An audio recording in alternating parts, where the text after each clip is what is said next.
The gunshot echoed through the abandoned warehouse.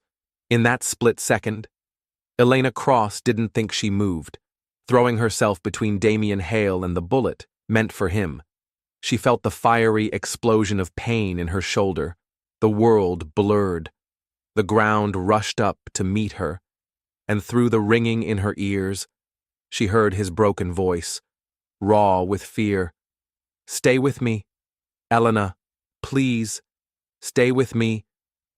In a world built on contracts and betrayal, it had never been part of the plan to risk everything for a man who had once been her captor, to find love in the wreckage of revenge. But sometimes the heart chooses for us, and sometimes the most unexpected arrangements lead to the most beautiful beginnings. If you are ready for a story of second chances, broken hearts mended by love, and a mansion made of glass but filled with light, don't forget to like, share, and subscribe to our channel. Let's step into the story together. The chill of the marble table crept into Elena Cross's palms, rooting her in place as if the cold alone could steady her shaking heart. Across the table, Damian Hale sat unmoving, his gaze sharp and merciless. Without a word, he nudged a heavy folder toward her, a single gesture. But it weighed more than 1,000 spoken threats. "Sign it," he said, his voice slicing through the thick silence like a blade. Elena lowered her eyes to the contract, her chest tightening. "You cannot be serious," she whispered. "Marriage over a debt." Damian leaned back in his chair, the expensive cut of his black suit only sharpening his imposing figure. "I do not play games, Miss Cross," he said, calm and cold.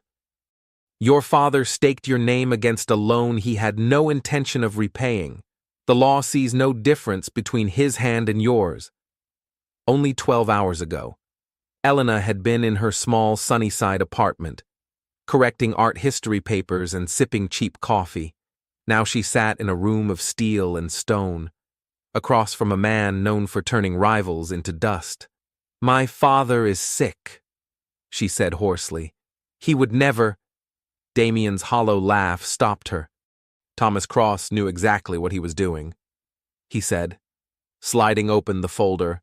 Inside, damning proof, forged documents carrying her signature. Photographs of her father entering Hale Corporation again and again, weaving a web she had never seen until now. "But why marriage?" she managed to ask. Voice unsteady. "You could have taken our house, our lives. Why this?" Damian rose slowly, his silhouette framed by the vast glass windows behind him. Beyond, New York glittered like a cold, merciless sea. "I do not need your father's crumbling assets," he said, his tone almost bored. "I need a story the world will believe. 3 scandals in 1 year. My reputation needs more than lawyers to recover. It needs a fairy tale." What he did not say, what Elena could not know, was that her father's name had tangled itself in darker shadows, whispers of a death that Damian had never stopped questioning. He turned back to her. "1 year, he said simply. "You live under my roof. Smile at the right moments. Stand by my side. In return, I will erase your father's debts, guarantee his care, and grant you freedom with a generous settlement." Her phone buzzed against her thigh. A message from St. Agnes Hospital. Her father's condition had worsened. The walls seemed to close in. How could she choose between her father's life and her own freedom? "And if I refuse?"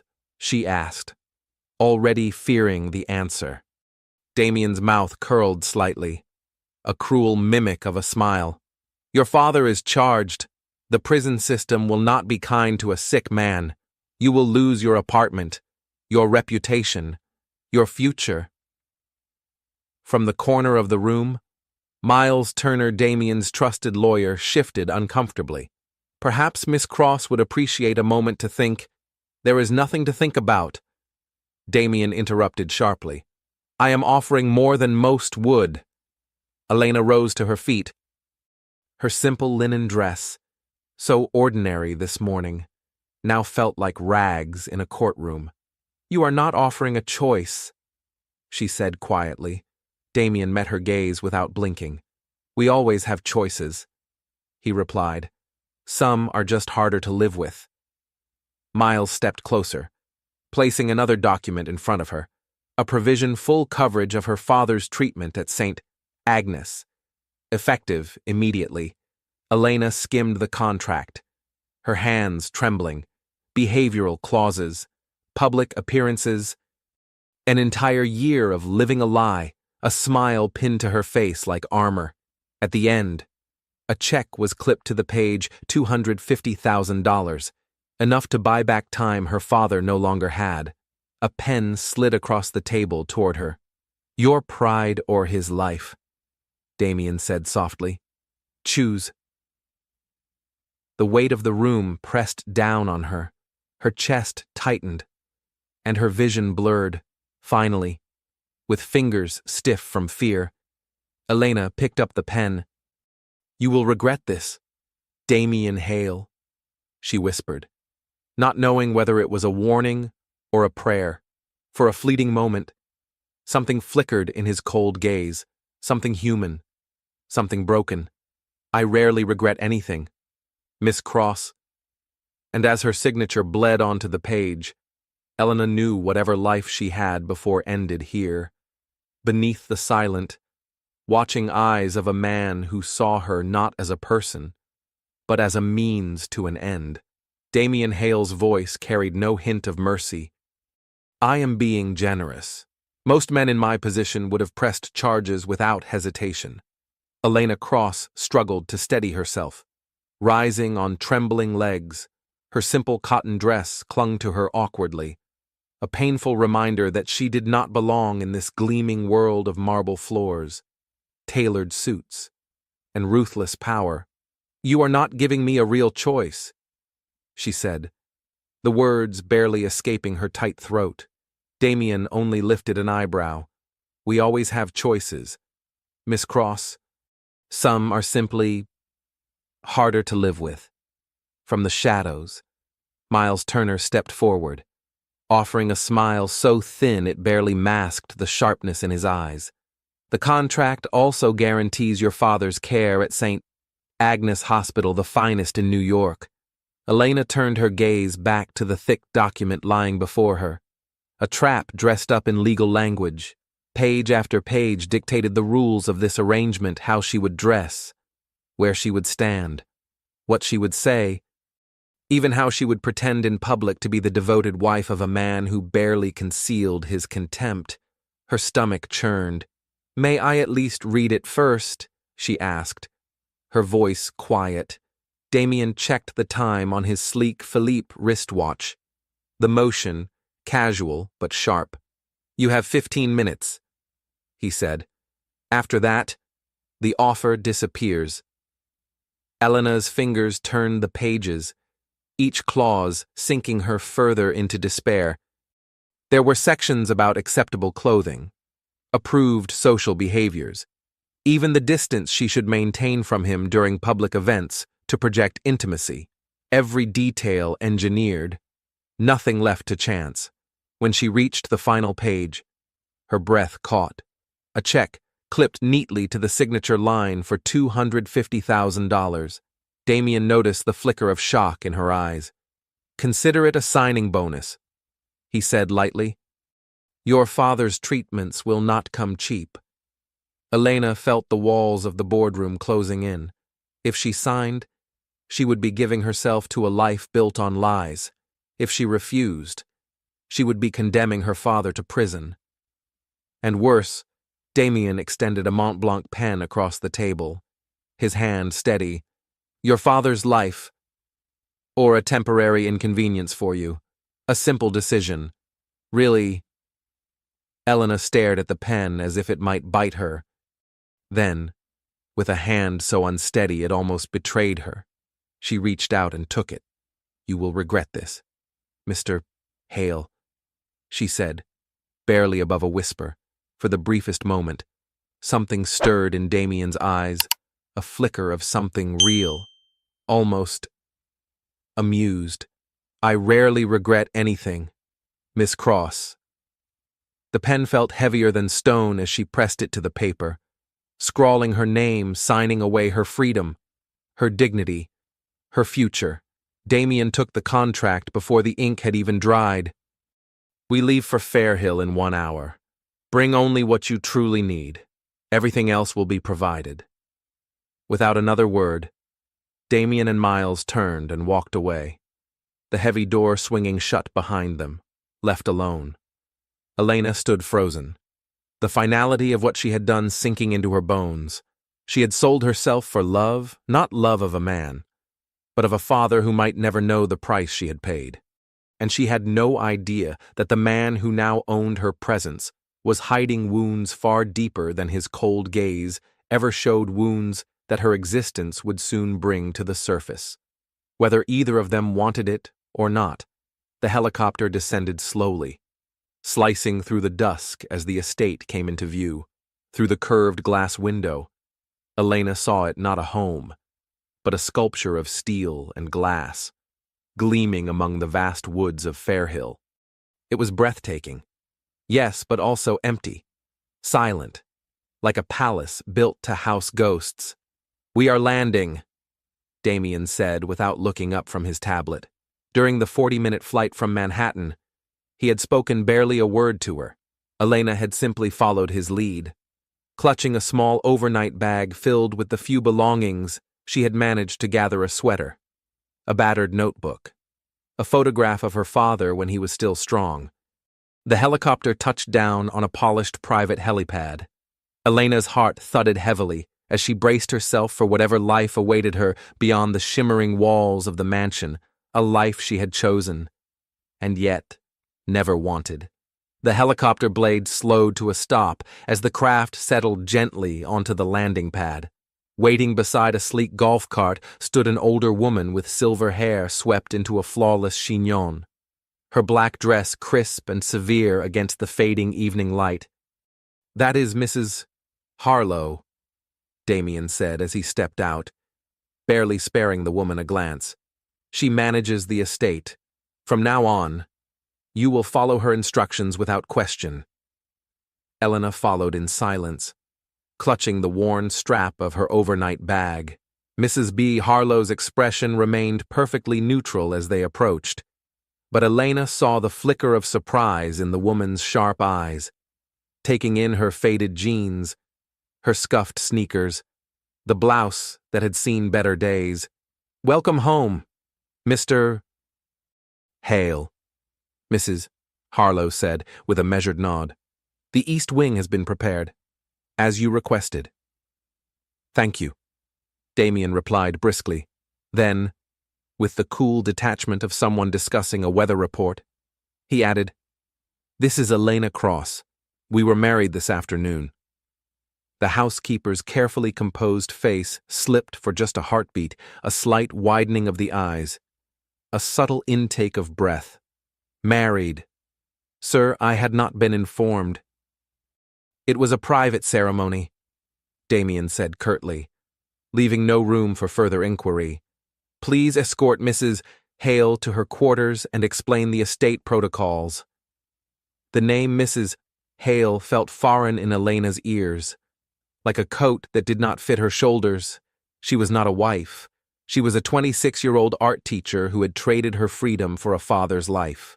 "Of course, sir," Mrs. Harlow replied. "Would you like me to arrange a celebratory dinner?" "Unnecessary," Damien said, already walking away without a backward glance. "I will be working in my study." And just like that, Elena was left standing in a world she did not understand, with a life she no longer recognized. Once Damien's long strides had carried him out of sight, Mrs. Harlow turned toward her, and some of the frost in her expression thawed. "Well," she said, voice softer now, "this is unexpected. Please, follow me, Mrs. Hale." "Elena," she corrected gently. But Mrs. Harlow only smiled apologetically. "I am afraid Mr. Hale prefers formal address among the staff." They boarded the golf cart, gliding along a winding path bordered by immaculate lawns and sculpted hedges. Elena caught glimpses of tennis courts, a shimmering pool, and a sun-drenched building that looked suspiciously like an art studio. "How many people live here?" Elena asked, trying to mask her unease. "Only Mr. Hale," Mrs. Harlow replied. "And now, of course, you. The staff live separately myself. The chef, 2 housekeepers, groundskeepers, and security personnel." The mansion rose before them, a 3-story masterpiece of steel and glass, shimmering against the twilight. Entire walls of the home were made of smart glass, capable of shifting from transparent to opaque with a single command. Despite all that openness, the house radiated a bone-deep coldness. "It is known as the Glass Mansion," Mrs. Harlow said as they approached the towering entrance. "Mr. Hale had it built 5 years ago." 5 years ago, Elena remembered, after the mysterious death of his first wife. The massive doors slid open soundlessly, and they stepped into a house that felt more like a museum than a home. Everything inside was pristine, sharp lines, neutral colors, furniture so perfectly arranged it seemed no human had ever dared to sit there. "This is the main living area," Mrs. Harlow explained, her voice low, "although Mr. Hale rarely uses it. The kitchen is there, though all meals are prepared by the chef. The dining room, library, and Mr. Hale's office are down that corridor." They moved through spaces devoid of life, no family photographs, no worn books, no tokens of a life lived, only emptiness dressed in elegance. "Your quarters are in the East Wing," Mrs. Harlow continued, leading her up a floating staircase that seemed suspended by air. "He keeps a strict schedule," she said. "Breakfast at 7, lunch at 12:30, dinner at 7 sharp. Mr. Hale works from 5 in the morning until 8 at night most days." Elena nodded numbly, absorbing each fact as if memorizing a set of survival rules. "Housekeeping will provide appropriate clothing for you by morning," Mrs. Harlow added. "Appropriate clothing. Mr. Hale maintains certain standards for his household," Mrs. Harlow said delicately. "Your current wardrobe does not meet them." Elena looked down at her jeans and worn blouse, suddenly feeling every frayed thread pressing against her skin. The East Wing unfolded into a spacious private suite, a bedroom, a small sitting room, a marble bathroom, and a walk-in closet waiting for clothes she had not chosen. It was beautiful. It was a cage. The East Wing was grand, but it did not feel welcoming. Mrs. Harlow led Elena Cross into a private suite, complete with a bedroom, a sitting room, a marble-clad bathroom, and a cavernous walk-in closet. Luxurious. Yes, but it was a cold luxury, a place meant to impress, not comfort. "This will be your private quarters," Mrs. Harlow said gently. "Mr. Hale keeps his residence in the West Wing." Elena set her bag down slowly, a wave of quiet relief washing over her. At least she would not have to share a bed with him. Not tonight. Maybe not ever. "There is one important rule," Mrs. B. Harlow continued, her voice tightening slightly. "The 3rd floor is strictly off-limits, especially the North Wing." Elena's curiosity sparked despite herself. "What's in the North Wing?" she asked, for the first time. The polished mask on Mrs. Harlow's face slipped. "That is not for me to explain," she said crisply. She handed Elena a thin, gleaming tablet. "House rules, permitted areas, daily schedules, and behavior expectations," she said, almost apologetically. "Behavior expectations. as if Elena were a new pet to be trained. "Mrs. Harlow," Elena asked quietly, "what happened to Mr. Hale's first wife?" The housekeeper froze, her fingers tightening slightly over the tablet. "That is not a subject we discuss," she said after a long pause. "But you knew her." Elena pressed gently. A heavy sigh escaped the older woman's lips. "I have been with the Hale family for nearly 30 years. Yes, I knew her." There was a sadness there, hidden beneath years of discipline. "Was he always like this?" Elena asked before she could stop herself. Mrs. Harlow hesitated, a shadow passing over her features. "No," she said quietly. "Mr. Hale was very different before the accident." "What accident?" Elena asked. But Mrs. Harlow shook her head, already stepping toward the door. "Dinner is served promptly at 7, she said, her tone cool again. "Mr. Hale dislikes tardiness." And just like that, the conversation ended, left alone. Elena explored what was now her gilded prison. The closet stood empty, waiting for the appropriate clothing promised to her by morning. The bathroom gleamed with marble and gold, beautiful and utterly impersonal. A small desk sat by the window, neatly stocked with art history books, a detail that unsettled her more than comforted her. Someone had taken the time to research her life, her interests, her passions. The bedroom window opened onto a sprawling rose garden, the flowers trembling in the evening breeze. As night fell, the smart glass walls faded to transparency, revealing a wide stretch of dark, endless sky. It made Elena feel exposed, visible from every angle, a pawn in a game she barely understood. Without proper nightclothes, she curled up in her worn t-shirt, sinking into the vast softness of the unfamiliar bed. But sleep, when it came, was thin and restless. Around 2 a.m, she gave up, pulling on her sweater. Elena padded barefoot into the silent hallways. The house was vast and still, shadows pooling in the corners. Somehow, her wandering steps carried her toward the forbidden 3rd floor. The air there felt different, heavier, expectant. At the end of a long, dark corridor stood a door, the north wing. Her hand hesitated on the handle. She turned it gently, locked. "You were warned." The low voice behind her made her jump. Spinning around, Elena found Damien Hale standing only a few steps away. He wore nothing but a black t-shirt and loose pajama pants. His hair rumpled from sleep, but his expression was sharp, severe. "I could not sleep," Elena stammered. "So you decided to break into restricted parts of my home?" he asked, voice dangerously quiet. "I was curious," she admitted, meeting his gaze. "Curiosity is not a virtue here." "Mrs. Hale," he said, her new name sharp as a blade on his tongue. "Return to your room, now. If you value our arrangement, you will never set foot here again." Something in Elena, tired and raw, refused to cower. "What is behind that door that you are so afraid for me to see?" A dangerous light flashed in Damien's eyes. "That is none of your concern.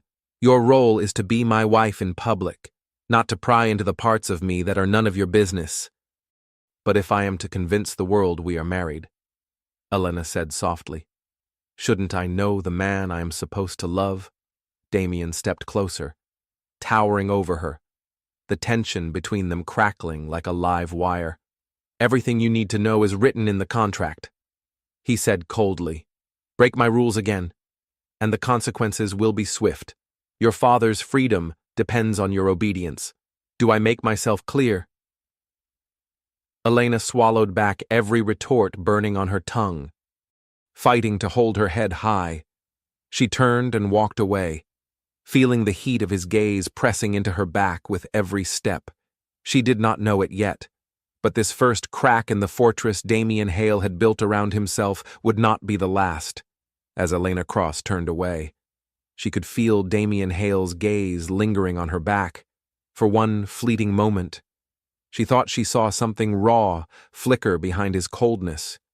Not anger, but something that looked dangerously close to pain. It disappeared almost instantly, hidden behind the unbreakable armor he wore so well. The glass mansion was a house of open walls and endless reflections. Its owner, however, remained a closed fortress, one Elena was stubbornly determined to understand. Stand closer to him, Mrs. Hale. The photographer's assistant tugged gently at Elena's elbow for the 5th time, steering her closer against Damien's side. Damien's arm circled her waist, his hold firm but never bruising, the perfect touch for the perfect illusion. To the guests gathered at the Hale Foundation Charity Gala, they looked every bit the blissful newlyweds. Only Elena could feel the tautness in Damien's body, the way his muscles coiled under his calm exterior. 2 weeks. It had been 2 weeks since she arrived at the glass mansion. 2 weeks of designer gowns she would never have chosen, of studying his routines, of rehearsing the careful fiction they now presented to the world. Tonight was her first official appearance as Mrs. Hale. Perfect, the photographer chirped. Now, lean into him. Mrs. Hale, show us that newlywed glow. Elena summoned a smile, tilting her head toward Damien's shoulder as they had practiced. The scent of his cologne, woodsy and expensive, filled her senses, wrapping around her like invisible chains. Excellent. The photographer beamed. Mr. Hale, you are a lucky man indeed. Damien's smile, precise and practiced, never touched his eyes. As they made their way toward the grand ballroom, Damien's hand rested possessively at the small of her back. His touch burned through the thin silk of her midnight blue gown, anchoring her in a world that was no more real than the polished marble floors beneath their feet. Remember, he murmured against her ear, his breath warm. Julian Carrington, my chief financial officer Harris Mitchell, and board members Taylor and Wong will be approaching us soon. Smile, be charming, speak only when necessary. I am not an idiot, Elena whispered back. No, he agreed softly, but you are untested. His gaze swept the glittering crowd like a general surveying a battlefield. These people are sharks. Give them nothing to feed on. Us, she thought bitterly. He said us, but there was no us. Only a man and a woman trapped inside a beautiful lie. Something that almost resembled approval flickered in Damien's eyes. Good, keep that fire hidden until we are home. He said, home. The glass mansion was many things stunning, intimidating, soulless, but never home. Julian Carrington approached first, a glass of champagne in hand, his easy charm lighting up the room. At last, he said warmly, the golden couple has arrived. Damien, you have been hiding your beautiful bride away far too long. Julian kissed Elena's cheek, his smile genuine enough to fool anyone, but Elena caught something sharper in his eyes, curiosity, maybe, or suspicion. Elena needed time to settle. Damien answered smoothly. It is not every day one marries America's most eligible bachelor. Indeed not, Julian said, studying Elena with keen interest. And how are you finding married life? Mrs. Hale, everything you dreamed. It was a test. She knew it. Elena kept her smile soft and steady. Damien has been unexpectedly thoughtful, she said. He even arranged an art studio for me, a wedding gift. That, at least, was no lie. 3 days after she arrived, Mrs. Harlow had led her to a sunlit room filled with every kind of paint, canvas, and brush she could imagine. Not the forbidden north wing, but a peace offering of sorts.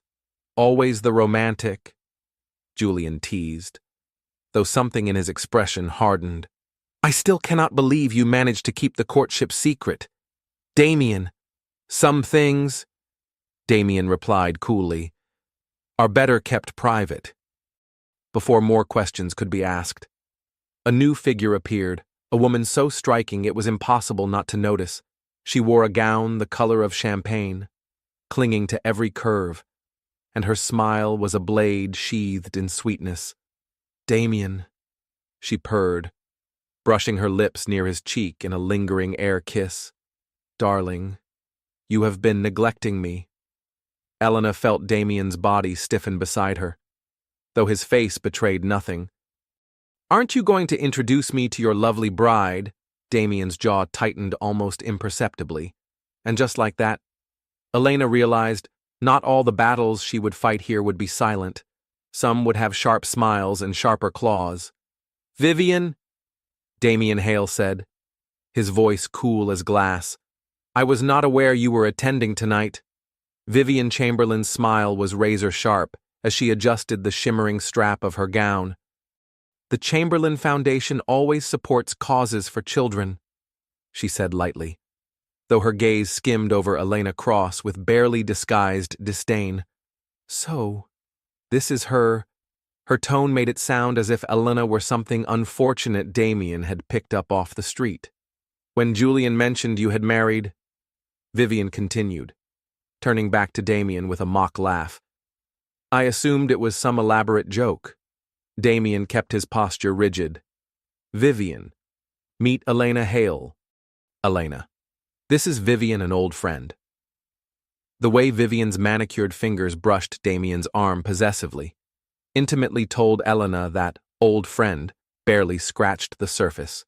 Charmed, Vivian said, the word brittle with coldness. Tell me, where exactly did you two meet? It seems odd. No one in our circles had heard a whisper. Elena recognized the trap instantly. She smiled sweetly. We first crossed paths through my father, a business introduction that grew into something more personal. Sometimes, she added with a gentle shrug, the heart knows what the mind is slower to accept. Vivian's smile tightened, her amusement fading. How quaint, she said, voice dripping disdain. And before you became Mrs. Hale, what did you do?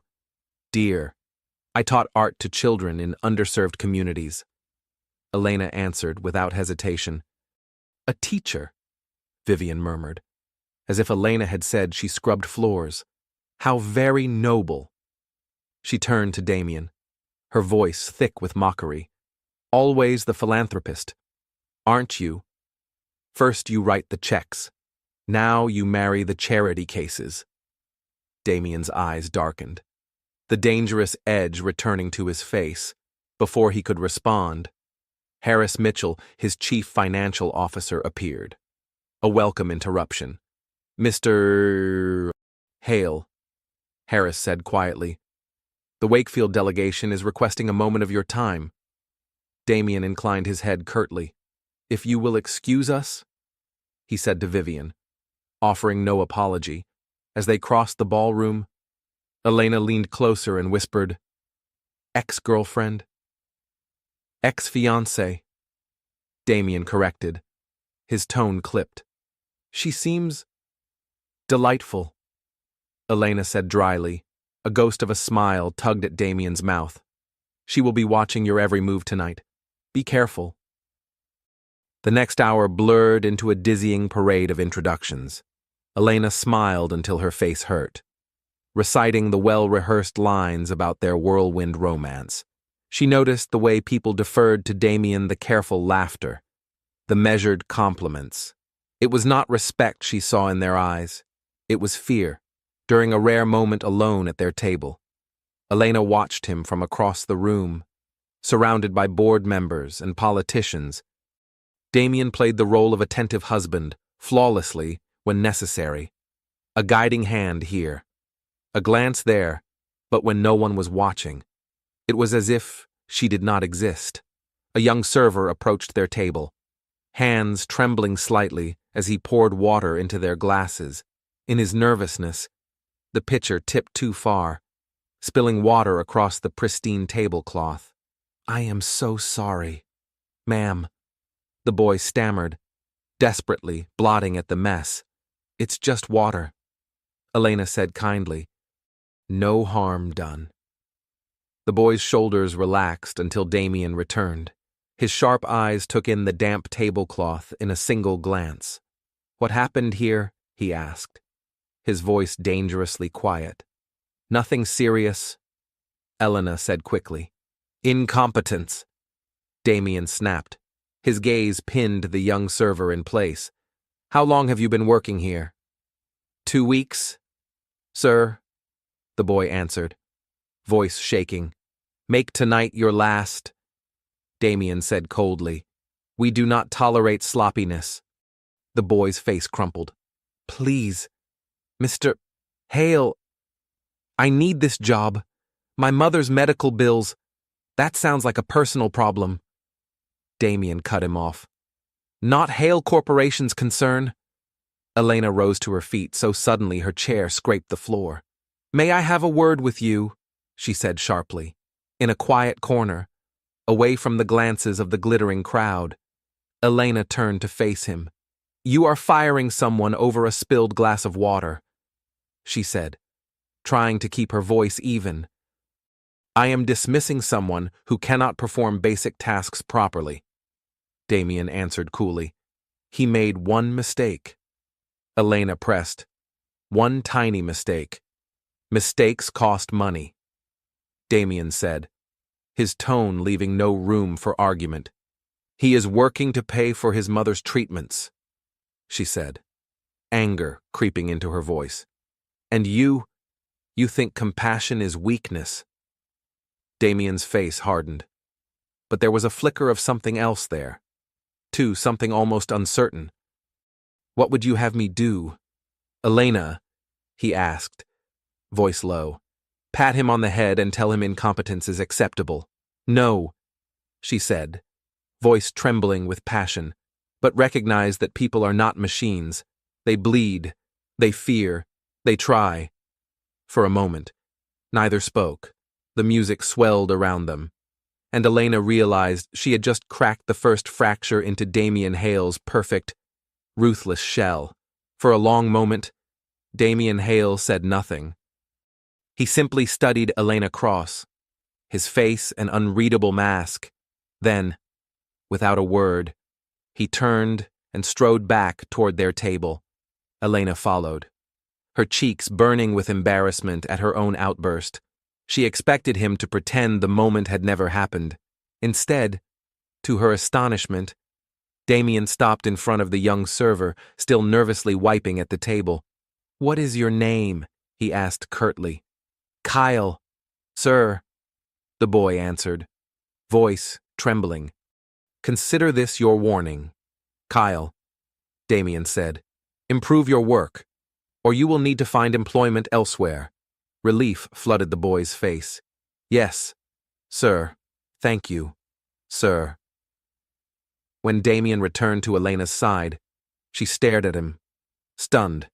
"Do not look so surprised," he muttered, adjusting his cufflink.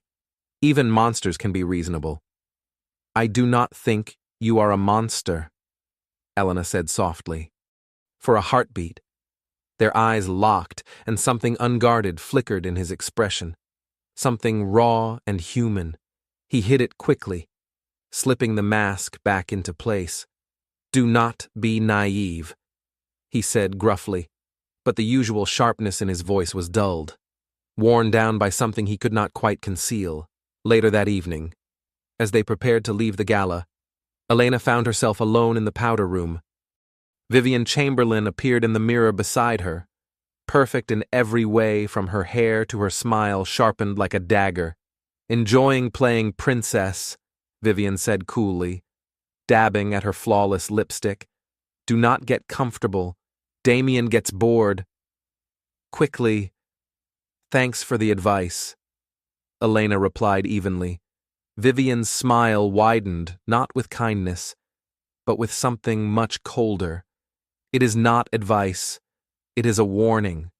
She leaned in, voice dropping to a whisper. I know exactly where you came from. This fairy tale of yours has an expiration date.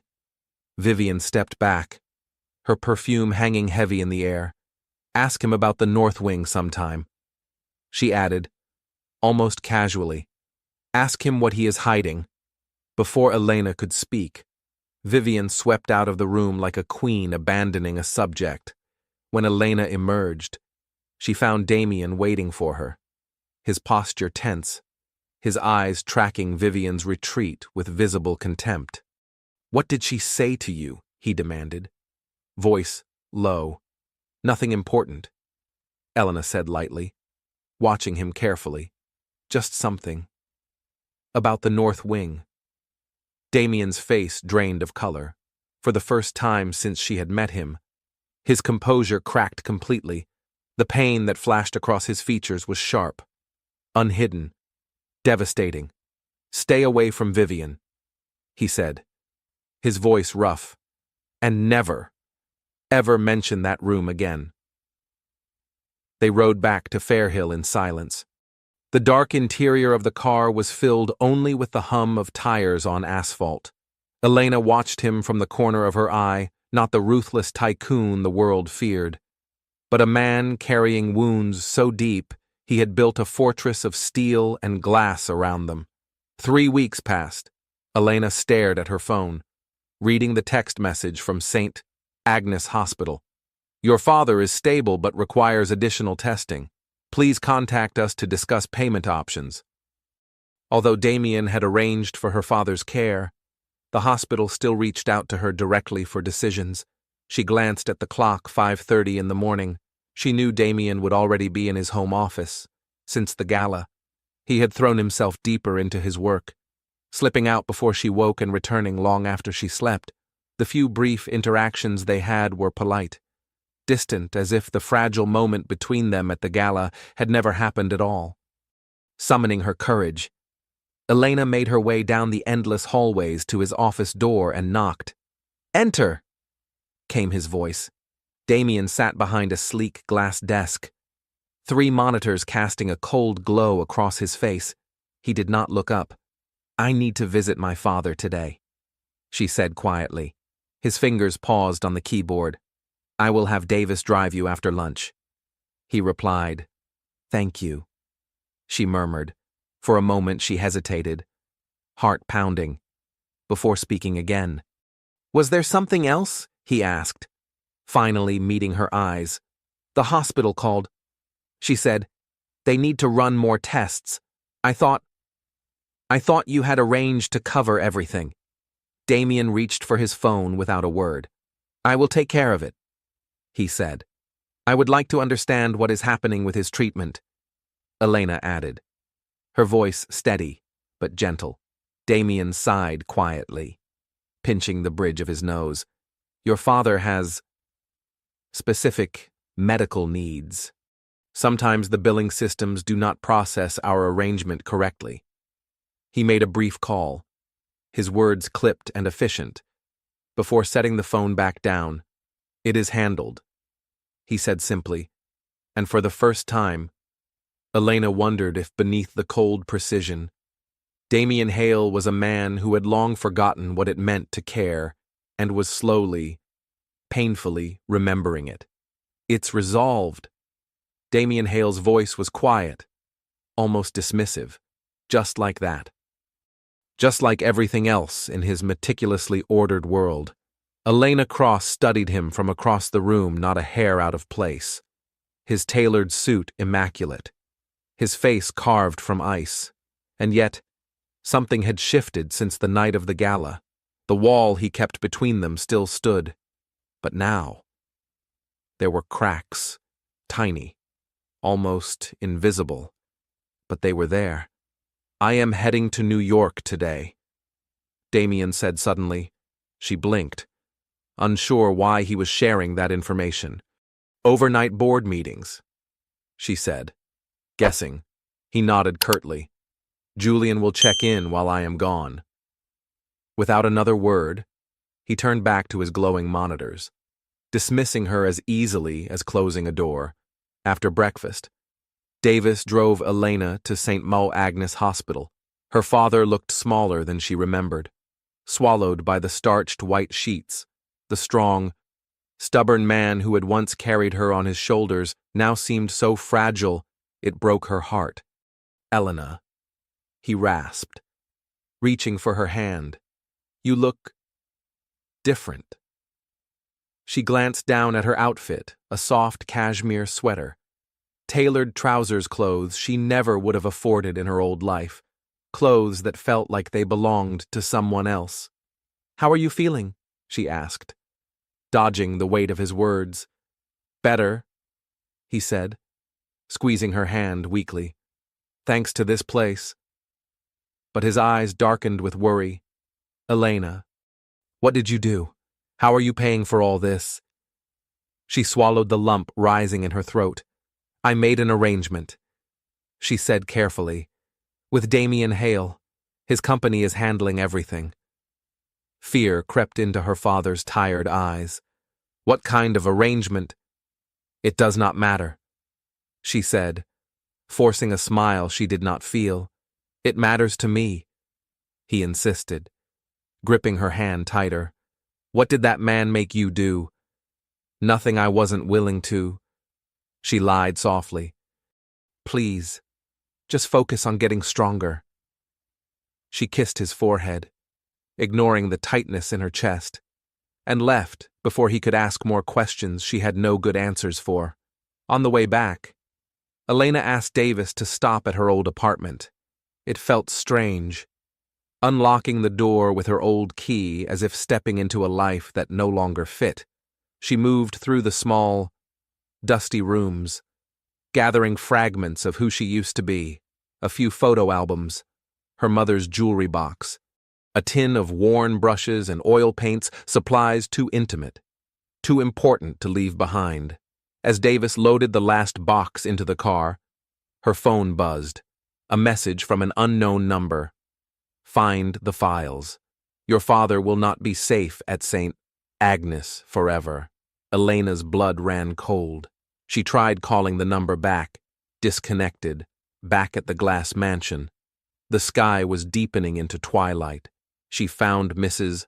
Harlow in the kitchen, overseeing dinner preparations. "Mrs. Harlow?" Elena asked, trying to sound casual. "Has anyone unusual been around the property lately?" The housekeeper looked surprised. "No, ma'am. Security here is thorough. Why do you ask?" "No reason." Elena lied. She hesitated, then asked the question that had been gnawing at her since that night at the gala. "You once said you knew her, Damien's first wife. What was she like, Mrs.?" Harlow's hand stilled over the cutting board. "She was different," the older woman said quietly. "Vibrant. For a time. She turned this house into something more than just glass and stone." "And her death?" Elena asked. Mrs. Harlow's voice dropped. "A car accident. On the coastal road. Mr. Hale was never the same after that. If you'll excuse me," she added, straightening her apron. "I need to finish dinner." Left alone, Elena wandered through the empty rooms of the mansion. The threatening text echoed in her mind. "Find the files." But what files? She found herself in the main living area, a space so rarely used it felt like a tomb. In the corner stood a grandfather clock, oddly out of place among the modern furnishings. Something about it drew her closer. As she inspected its ornate face, she noticed the glass panel covering the pendulum was slightly ajar. Curious, she opened it further. The pendulum swung lazily, but something else caught her eye, a small recess hidden in the wood. Reaching in, her fingers brushed against cold metal. She pulled out a tiny key, old and delicate, with an emerald embedded in its handle. It was beautiful, priceless, and hidden where no one would think to look. Her phone buzzed again.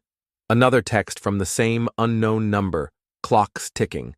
"Find the files, or else The key trembled in her hand as she stared down at it. Whatever game she had been dragged into, it was only just beginning. Was she being watched even inside the mansion? The thought made Elena Cross shiver. She slipped the small emerald key into her pocket and hurried to her suite, locking the door behind her with trembling hands. Tonight, Julian Carrington was scheduled to check in, and Elena needed answers more than ever. When Julian arrived, he brought dinner from a sleek restaurant in town, setting the dishes on the formal dining room table with the ease of someone accustomed to wealth. He wore his usual polished charm like a second skin, but beneath it, Elena sensed the sharpness of his scrutiny. "Damien mentioned you visited your father today," Julian said lightly as they ate. "How is Gregory doing?" "Improving?" Elena replied carefully. "The care at St. Agnes is excellent." Julian nodded, swirling his wine. "Damien can be generous when it suits him." "You have known him a long time," Elena said, studying him. "Since prep school," Julian said. "We went on to Yale together." He sipped his wine, then added, "He was not always like this." "Mrs. Harlow said something similar," Elena ventured. For a moment, Julian's polite smile faltered, and something colder slid into his gaze. "The staff gossip too much." "Hardly gossip," Elena said, simply noting that someone changes after losing a spouse. "It's complicated," Julian said, setting his glass down with a soft click. "Damien does not speak of it. I suggest you follow his example." The warning in his voice was unmistakable. After Julian left, Elena returned to her room and opened her laptop. She typed into the search bar Amelia Hale, mostly. She found glossy photos on society pages, a beautiful woman with kind eyes, captured smiling at galas, charity events, her hand resting lightly on Damien's arm. In those photos, Damien was different, softer, younger, looking at his wife with unmistakable adoration. The more recent articles were sparse and clinical tragedy strikes tech mogul's wife killed in storm, according to reports. Amelia had been driving along the coastal road during a severe storm when her car skidded off a cliff.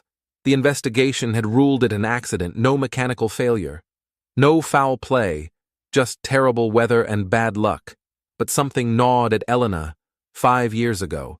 The same time Damien built the glass mansion. The same time he sealed off the north wing. The door to her room swung open without warning. Damien Hale stood in the doorway, his expression thunderous. "You are back early," Elena said quickly, snapping her laptop closed. "The meeting ended sooner than expected," he said, striding toward her with long, controlled steps. His eyes, cold and sharp, fell on the laptop. "What were you looking at?" "Nothing important," she said too quickly. "Do not lie to me," he growled. He flipped the laptop open. The search results glowed back at him. His entire body stiffened. "Who told you to dig into my wife?" "No one," Elena said, her voice steady despite her racing heart. "I was curious." "Curious." Damien spat the word like a curse. "Did it occur to you that some things are not your business?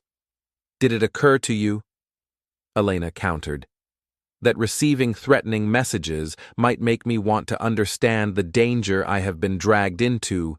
That made him stop. "What messages?" he demanded.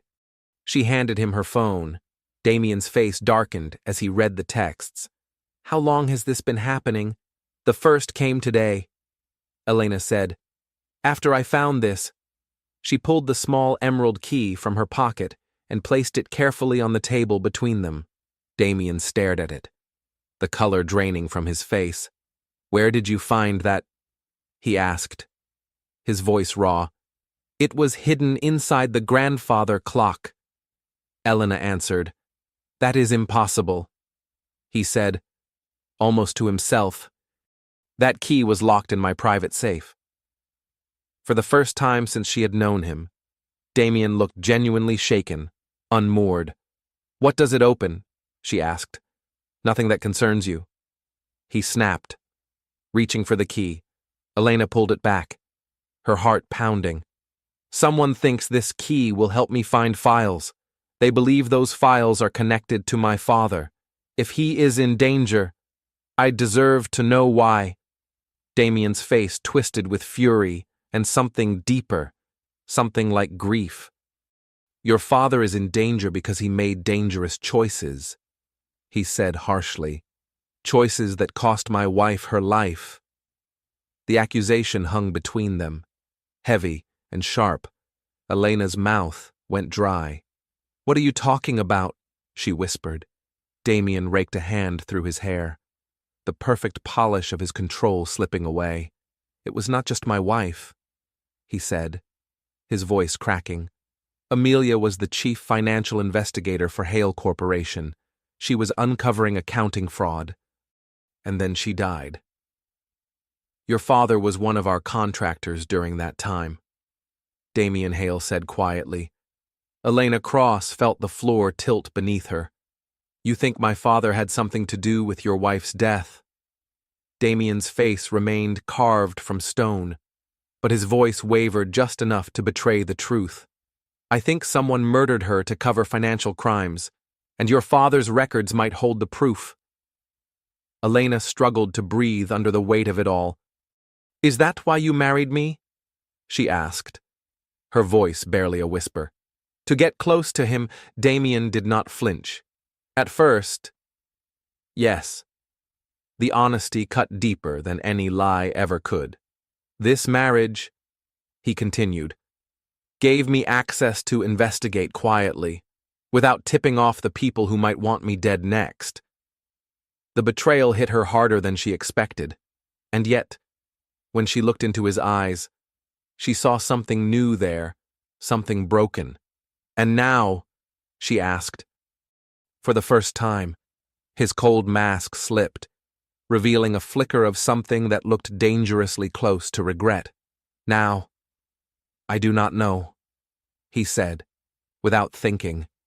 Elena held out the emerald key between them. "If this can help you find whoever took her from you, then use it." His fingers brushed against hers as he took the key. The brief contact sent a current racing up her arm, leaving her shaken for reasons she could not name. "These messages," Elena said, voice low. "They mean someone knows you are digging." Damien nodded grimly. "Safe was never part of our arrangement," he said. He studied her for a long moment, as if seeing her for the very first time. "No," he said quietly. "It was not." He turned toward the door, then hesitated. "Elena, thank you." And then he was gone, leaving her standing alone in a house filled with more questions than answers. That night, Elena sat on the edge of her bed, staring into the darkness. The mansion around her, beautiful and sterile, felt like a tomb built to house secrets. Secrets someone was willing to kill to protect. And now, that someone knew, she was looking. The next morning, she woke to find 2 security guards stationed outside her door. "Mr. Hale's orders," one of them said in a voice devoid of emotion. "You are not to leave the property without escort." The texts had changed everything. Her freedom, like the rest of her life, had quietly vanished. For 3 days, Elena barely glimpsed Damien as he worked with private security teams to trace the messages. The emerald key disappeared into his possession, locked away along with her chance to move freely through the mansion. On the 4th morning, she found him not in his glass office, but in the kitchen, pouring himself a cup of coffee. For a moment, Elena simply stared. He wore jeans and a Henley shirt, his hair tousled, his stance relaxed. He looked almost human. "You look like a regular person," she said, grabbing a mug for herself. "Disappointing, isn't it?" A ghost of a smile played at the corners of his mouth. "Actually," she said, smiling back before she could stop herself. It's an improvement. Damien studied her across the rim of his mug. We need to talk. The garden. Perhaps. They walked through the rose gardens to a secluded bench, security keeping their distance. The text came from a burner phone, Damien said without preamble. Untraceable, but we have tightened security at St. Agnes. Your father is safe. Thank you, Elena said softly. She hesitated, then asked, Have you figured out what the key opens? He nodded. It unlocks a safe deposit box I did not know existed. His jaw tightened with frustration. Julian is arranging access. You trust Julian with this? Elena asked carefully. Damien's eyes sharpened at once. Of course. Why would I not? Elena chose her next words with care. Julian seems very invested in our marriage. In me. Julian is protective, Damien said. He saw what losing Amelia did to me. They fell into a heavy silence. What was she investigating? Elena asked. Voice barely above a whisper. Damien looked away, staring into the distance. Financial discrepancies, he said finally. Millions routed through shell companies. Amelia suspected someone inside Hale Corporation was working with external contractors to siphon money. She was close to uncovering them when she died. Elena's stomach twisted. And my father? She asked. Damien's eyes met hers. Unreadable. Your father's firm handled our international tax structures at the time. Amelia found irregularities in his records. Elena swallowed hard, nausea rising. My father is not a criminal, she said fiercely. Everyone has a price. Damien said softly. Even the best people. Not everyone, Elena whispered. Damien turned fully to face her, the early morning light catching the silver at his temples. You married me for money, he said. No anger in his voice, just quiet truth. The accusation stung because it was not entirely false. I married you to save my father, she said steadily, and you married me to catch his co-conspirators. A bitter smile ghosted across his lips. And yet, here we are, drinking coffee in a garden full of roses, pretending we are not both prisoners of our own choices, sitting together on the garden bench. For a fleeting moment, Damien Hale and Elena Cross looked almost like any ordinary couple. The observation hovered between them. Unspoken, but understood something between them had changed. Why did you build this place? Elena asked softly, her gaze sweeping over the sprawling glass mansion behind them. It is beautiful, but it feels so cold. Pain flickered across Damien's face, there and gone before he could bury it. After Amelia died, our old house felt like a tomb, he said, voice rough. I wanted something new, somewhere without memories, somewhere I could see the danger coming. Elena's heart ached at the rawness in his tone. All this glass, she murmured. Yet the most important things you keep locked away. She meant the north wing, but he heard the deeper truth beneath her words. Some things, he said quietly, are too painful to put on display. His eyes darkened. The north room? It was Amelia's art studio. Elena's breath caught. She painted. Just like me. I have not stepped inside since the day she died, Damien admitted. I could not dismantle it. I could not even look. Understanding washed over Elena like a tide. That is why you created the studio for me, she whispered. He did not answer, but he did not deny it either. And somehow, that silence felt more intimate than any confession. 3 days later, Julian Carrington returned to the mansion, carrying the contents of the safe deposit box, a thick, sealed envelope, and a slim USB drive. It is encrypted, Julian said as Damien plugged the drive into his laptop. Whoever locked this down knew what they were doing. They gathered in Damien's office, an unlikely trio bound together by secrets and the ghosts of the past. Hours passed as they tried password after password. "Try your anniversary," Elena suggested finally. "Already did," Damien said grimly. She hesitated, then said, "What about the GPS coordinates of where she died?" Damien's face tightened. But he tried it. Nothing. "We are missing something obvious," Julian muttered, loosening his tie. Amelia was methodical. She would use something meaningful but not obvious. Elena picked up the sealed envelope, turning it over slowly. In one corner, nearly invisible, was a tiny hand-drawn constellation. "It is a star pattern," she said softly. "Cassiopeia." Damien's head snapped up. "What did you say?" "Cassiopeia," Elena repeated. "There's a drawing of it here."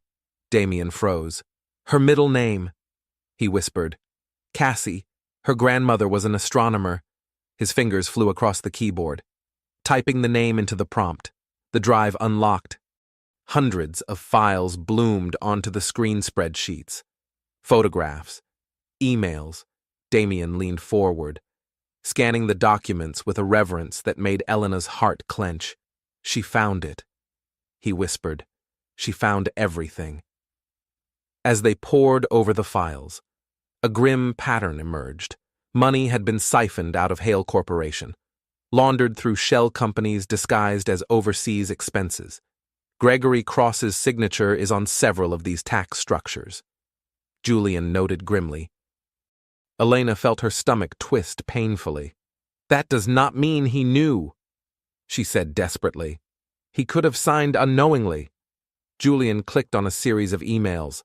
The contents chilled her blood. The language was clear. Gregory Cross had not only known, he had actively helped to hide the transactions. "There is more," Julian said, opening another folder labeled Collins. Inside were surveillance photographs. James Collins, the former chief operating officer of Hale Corporation, meeting shady figures in parking lots and dimly lit restaurants. One photograph froze Elena's blood. Her father, sitting across from Collins, hands folded tightly in his lap. Collins resigned just days before Amelia's death. Damien said quietly, "I always suspected he realized she was getting too close." "And you think—" Elena could not finish the sentence. Damien's jaw clenched. "I believe he had her killed," he said, voice low and tight. "But I could never prove it." Julian's phone buzzed sharply, breaking the heavy silence. He glanced at the screen, his brows furrowing. "It is Vivian," he said. "She is asking about the safe deposit box." Damien stiffened immediately. "How would she even know about that?" "She says she needs to speak with you," Julian added. "Urgently." Elena felt the first true ripple of fear settle deep in her bones. Whatever they had uncovered, they were not the only ones looking anymore. Alarms blared silently in Elena Cross's mind. "Do not tell her anything," she said sharply. Julian Carrington raised an eyebrow, mildly amused. "Vivian and Damien have a long history.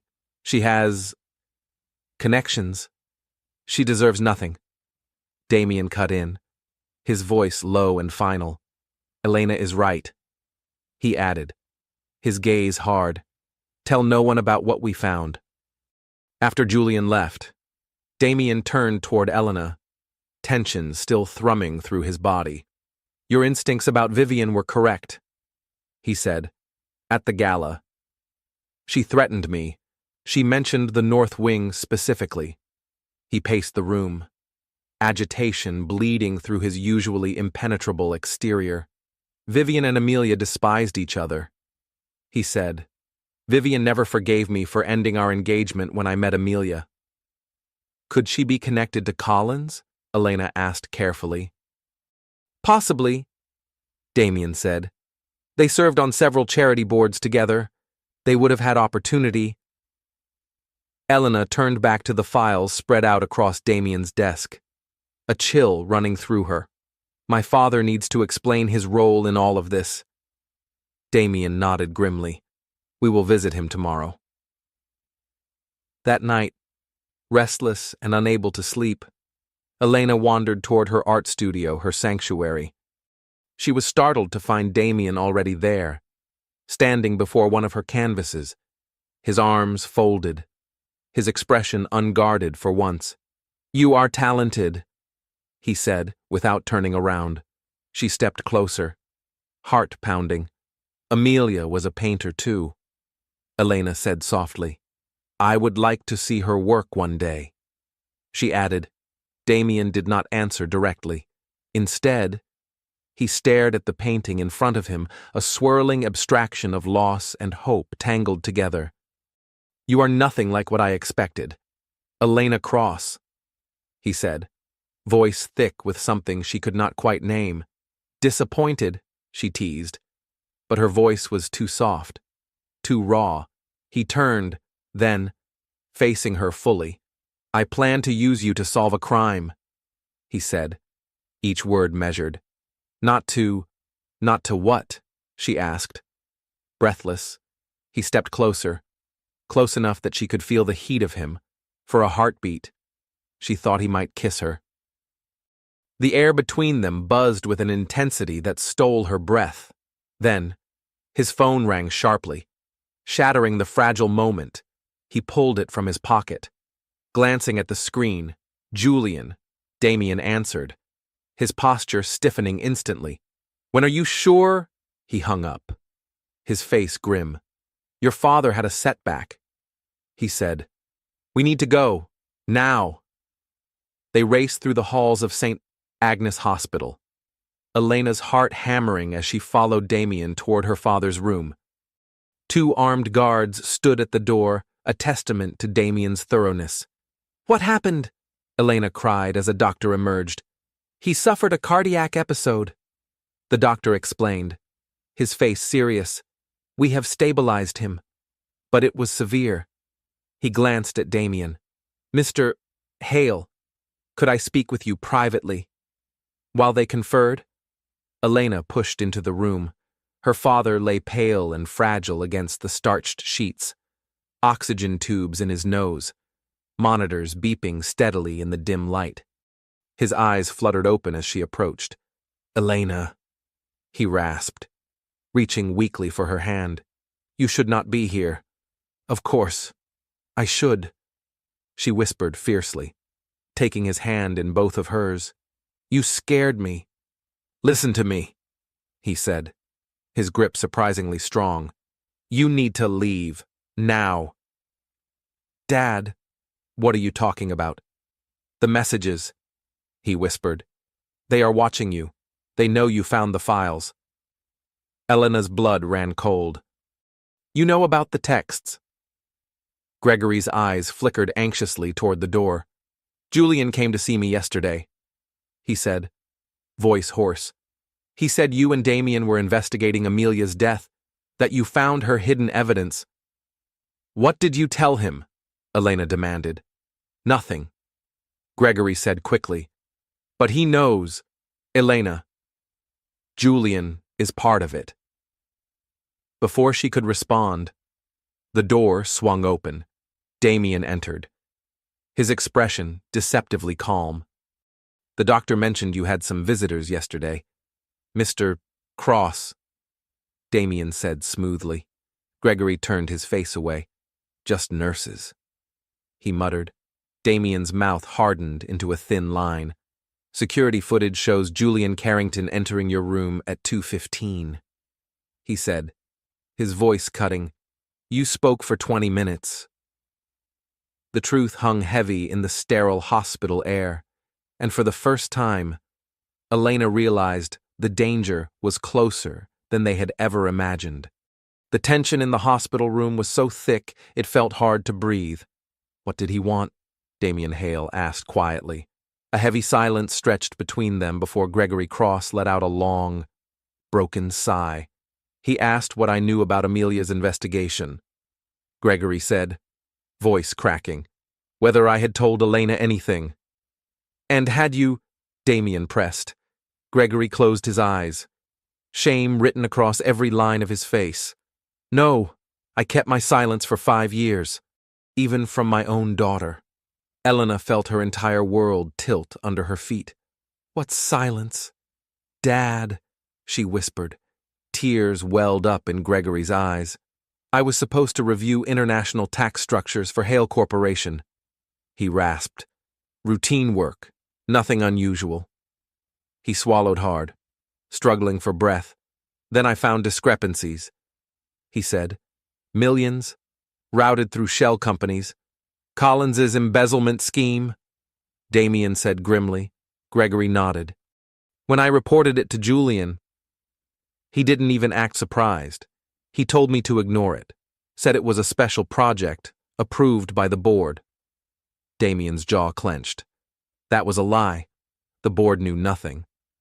I realized that later, Gregory said, voice filled with regret. But by then, I had already signed off on documents I did not fully understand. Julian made it clear if the fraud became public, I would be implicated too. His breathing grew labored. I was a coward. I stayed silent until Amelia came to me. Damien's hands curled into fists at his sides. She was brilliant, Gregory whispered. She followed the money trail right to me. I told her everything about Julian, Collins, the shell companies. Elena clutched her father's hand, her heart breaking. So Julian knew Amelia was investigating him, she said, her voice barely audible. Not just knew, Gregory said, his eyes hollow. He helped Collins arrange the accident. The words felt like a gunshot in the small, sterile room. I overheard them, Gregory continued, voice trembling. I tried to warn her, but it was too late. Damien stepped back as if struck. You knew, he said, voice low and lethal.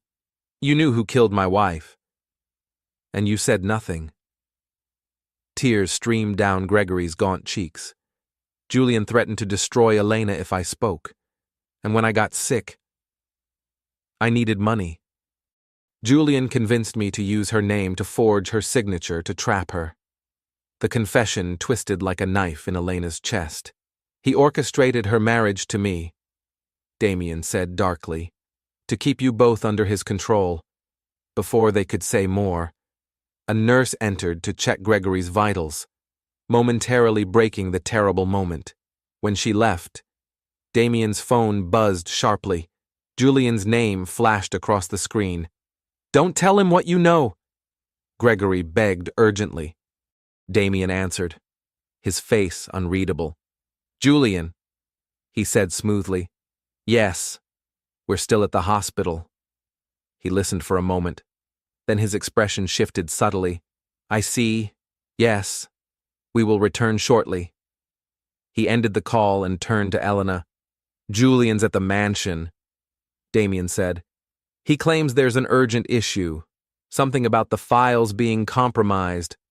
It's a trap, Gregory whispered, panic lacing his voice. Don't go back. If we run, we tip our hand, Damien said grimly. We need to play along. Just a little longer, until we secure the evidence. Elena felt torn apart, wanting to stay with her father, desperate to end this nightmare. Go, Gregory urged, his voice shaking. Finish this. Before leaving, Damien arranged for additional security at the hospital. In the car, his voice was a low, steady current of fury.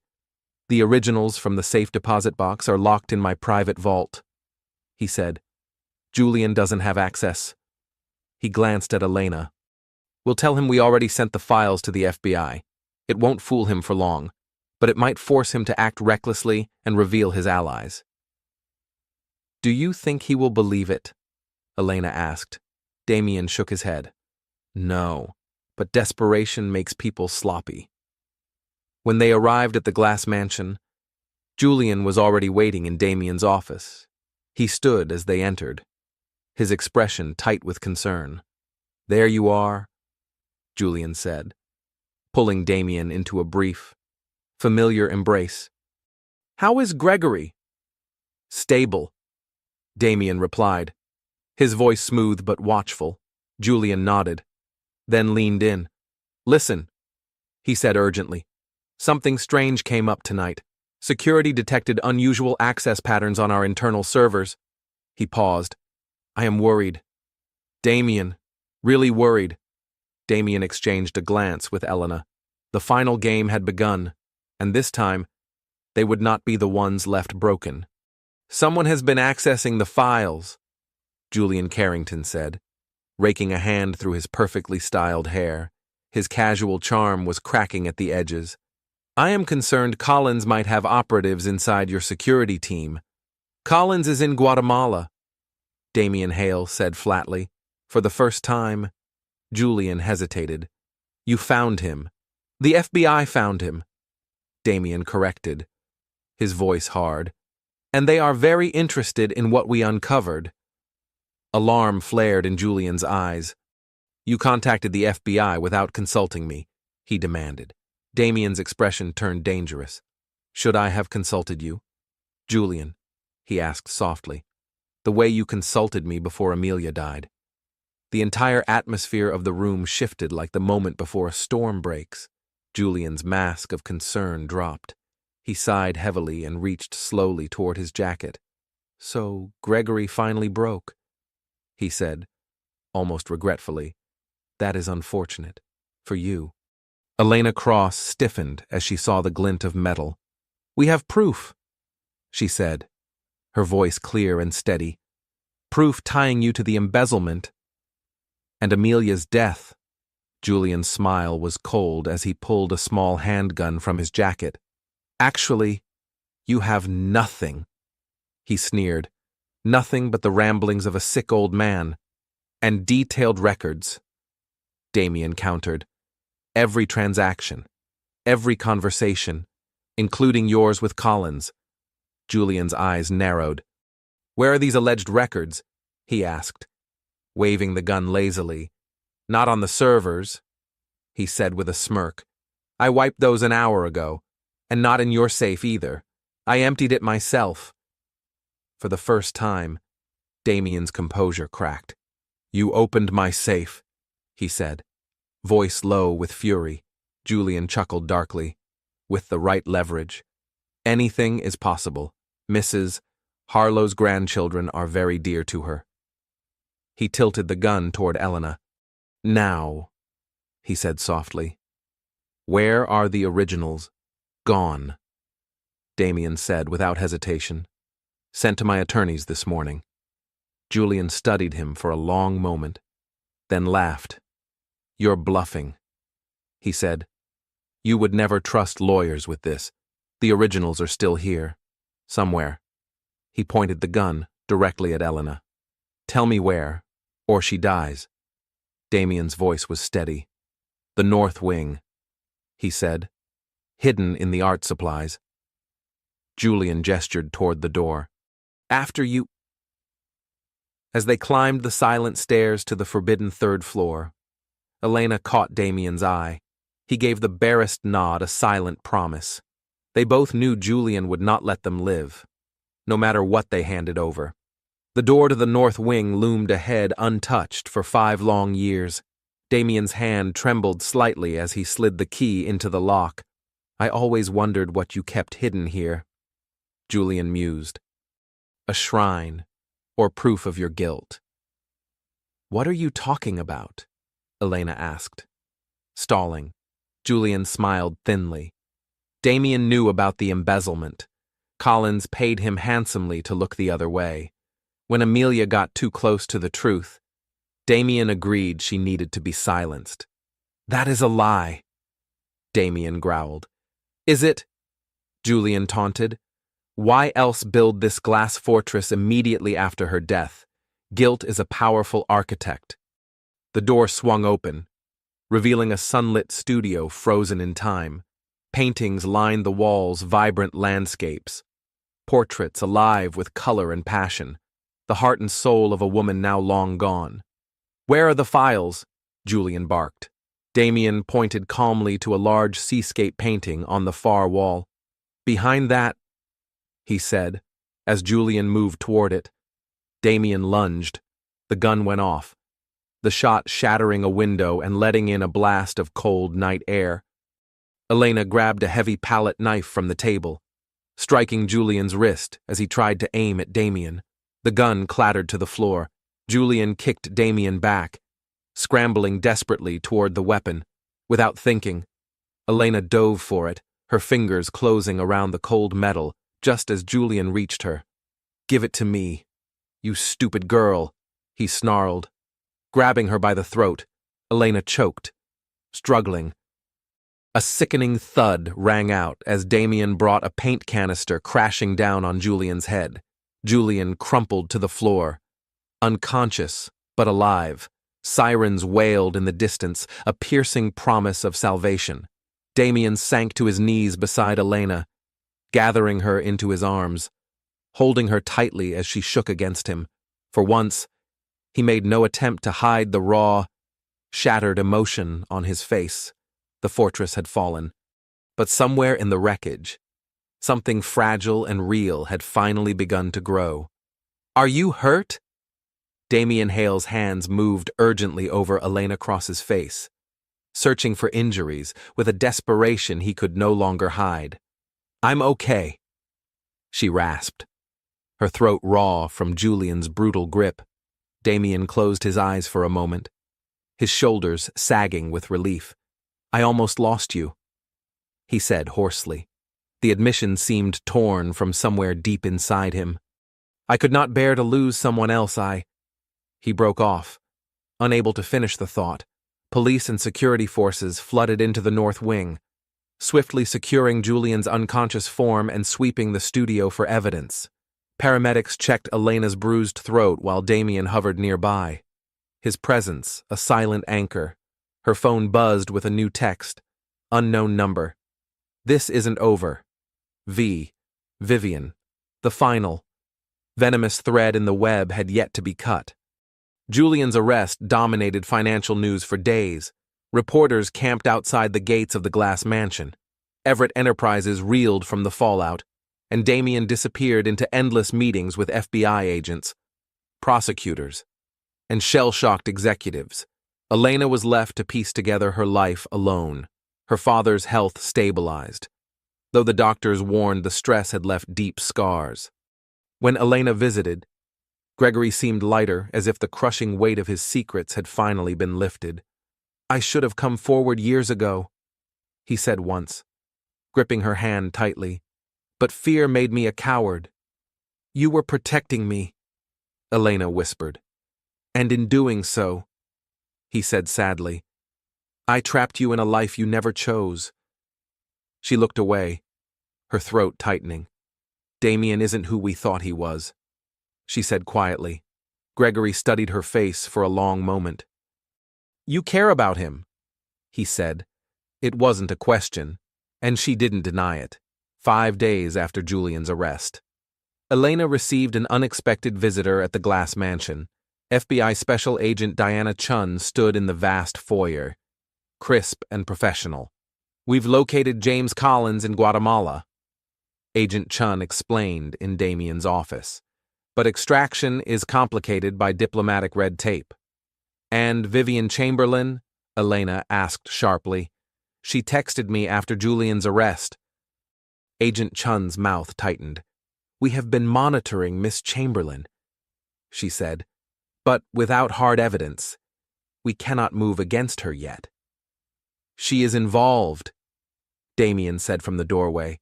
Elena's heart twisted at the sight of him. Damien was nearly unrecognizable, unshaven, hollow-eyed, his clothes rumpled as if he hadn't slept in days. "Mr. Hale," Agent Chun acknowledged. "We recovered data from Julian's devices," she continued. "It appears Vivian acted primarily as an informant, reporting your activities to Julian and Collins. Out of jealousy," Damien said bitterly. "She never forgave me for choosing Amelia." Agent Chun nodded solemnly. "But there is no proof she knew about the murder plot." After she left, silence filled the office, thick and uncomfortable. "You look terrible," Elena said finally, her voice gentler than she intended. A ghost of a smile touched Damien's lips. "Honesty remains your specialty." She hesitated, then asked, "When will all this be over?" "The legal proceedings," he said, rubbing the back of his neck. "Years. Probably. I meant us," she said softly. "This arrangement." She gestured vaguely to the mansion. "The contracts. The weight of everything between them.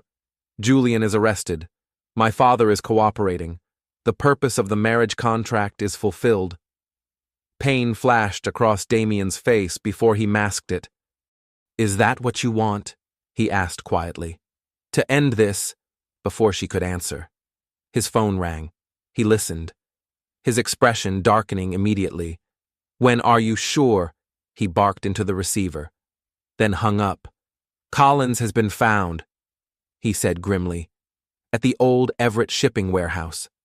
"And Vivian?" Elena asked, already fearing the answer. "Spotted entering the building," Damien said. "She's warning him. Or worse," Elena whispered, remembering the text. "She promised it wasn't over." Damien grabbed his keys. "Stay here," he said. "It's safer." "I'm coming with you," Elena said firmly. "Absolutely not. They manipulated both our lives," she said, stepping into his path. "I deserve to see this through." Their eyes locked in silent battle. Finally, Damien cursed under his breath and nodded.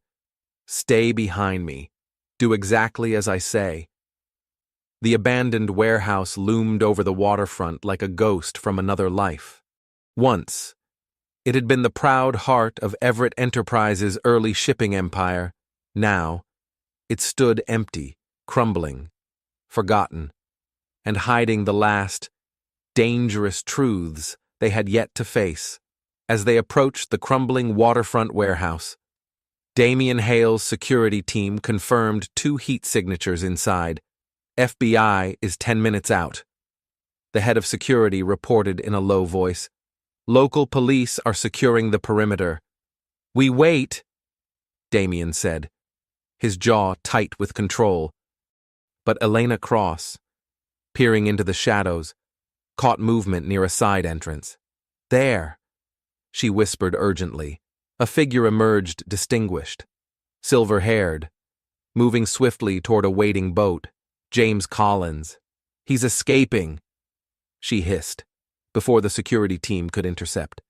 Another figure appeared behind him, Vivian Chamberlain. Graceful even in crisis, she pressed something into Collins's hand, small and metallic, and vanished into the chaos. Damien broke cover. "Collins," he shouted. "It's over." Collins spun around, raising a gun, Vivian's final gift. He fired wildly. Damien's team returned fire, bullets tearing the silence apart. Through the chaos, Elena saw Collins aim directly at Damien. Without thinking, she hurled herself forward, slamming into Damien's side just as Collins pulled the trigger. Fiery pain exploded in her shoulder. She collapsed to the ground, Damien's panicked voice echoing strangely in her ears. "Elena, stay with me. Stay with me." The world blurred, sirens, blinding hospital lights, doctors shouting orders, and always Damien's hand in hers grounding her, willing her to fight.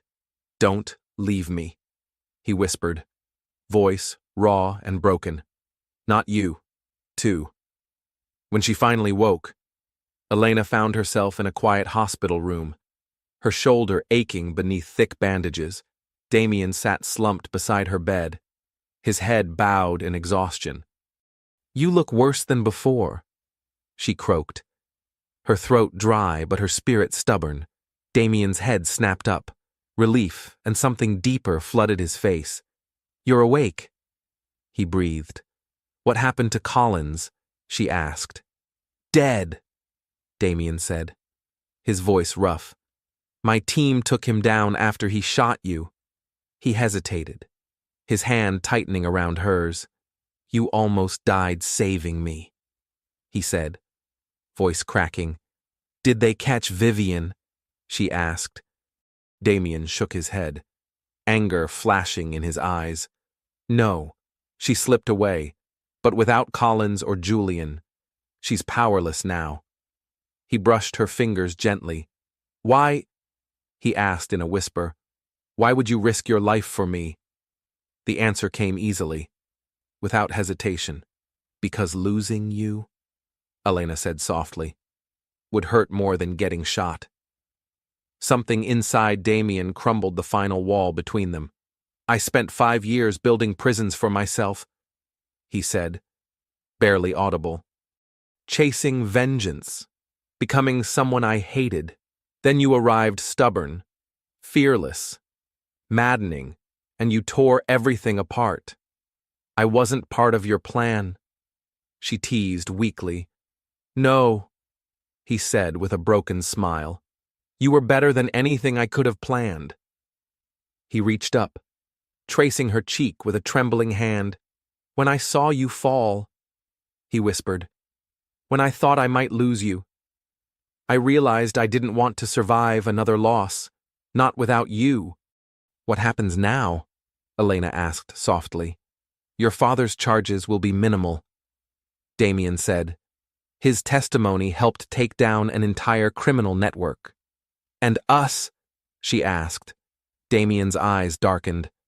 The contract, he said slowly, was fulfilled the moment Julian was arrested.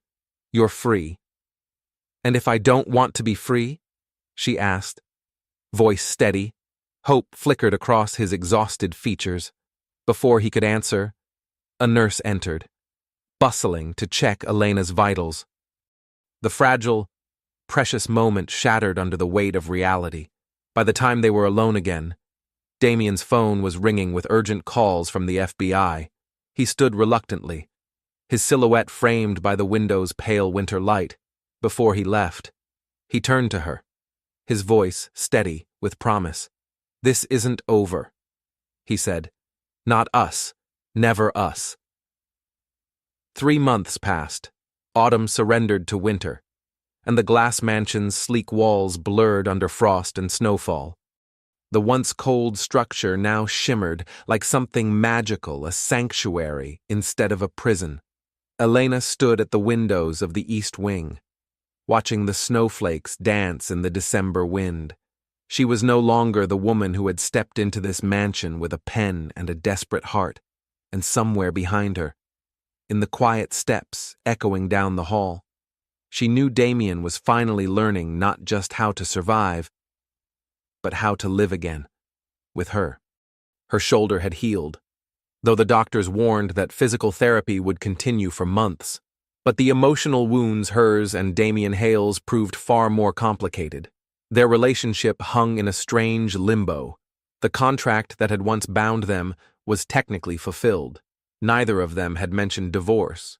Instead, they orbited each other carefully, almost cautiously, building something fragile but undeniably real.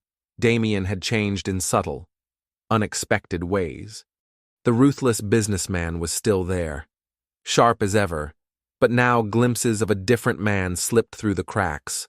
A man who brought Elena coffee in the mornings, who asked about her paintings, who sometimes almost shyly smiled. The glass mansion changed too. Family photographs now lined the once bare halls.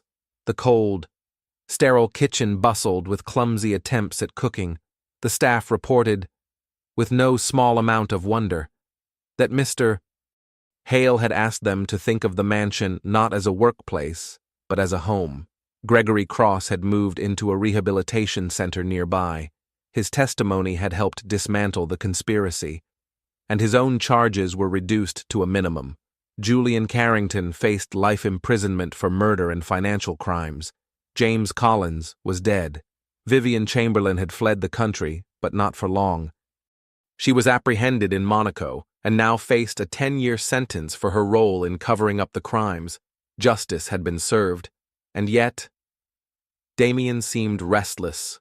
He would vanish for hours into his office, take mysterious phone calls, Arrange for contractors to work on the third floor without explanation. When Elena asked about it, he only smiled and said, "You will see soon enough." One snowy December evening, she found him waiting for her in the main living room, uncharacteristically nervous.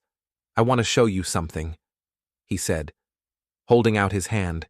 "If you are willing." She took it without hesitation. Hand in hand, they climbed the familiar stairs to the third floor, stopping before the door to the north wing.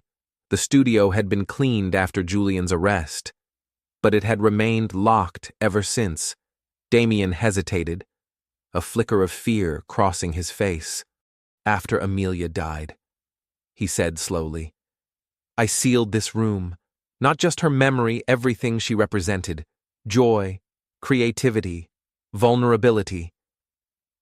He met Elena's gaze, the weight of the past between them. "I thought locking away the pain would make me strong," he whispered. "I was wrong." He unlocked the door. The room was transformed. Gone was the dusty shrine to a life lost. In its place was a bright, open studio, flooded with natural light pouring through new skylights. Two distinct spaces had been created. One side carefully preserved Amelia's paintings, honoring her talent and spirit. The other side was new, fresh canvases, easels, brushes waiting. "You have been working on this all month," Elena realized, her voice catching. Damien nodded. "Healing doesn't mean forgetting," he said. "Amelia deserves to be remembered, not hidden. And you deserve more than a consolation prize." He led her to a side door she had not noticed before. It opened into a glass-enclosed walkway, connecting the studio to a new structure built overlooking the winter gardens. Inside, the space gleamed polished floors, high ceilings, and walls waiting to be filled. "For your work," Damien said quietly, "and for young artists from the community programs you used to support." He smiled, a true, unguarded smile. "The Serafina Cross Gallery will open this spring." Tears welled in Elena's eyes. "You remembered everything," she whispered. "I remember everything you have ever told me," he said, taking her hands, "especially that everyone deserves a second chance." They stood together in a hush of falling snow, the world outside hushed and shimmering beyond the glass. "Our contract is fulfilled," Damien said at last, voice low.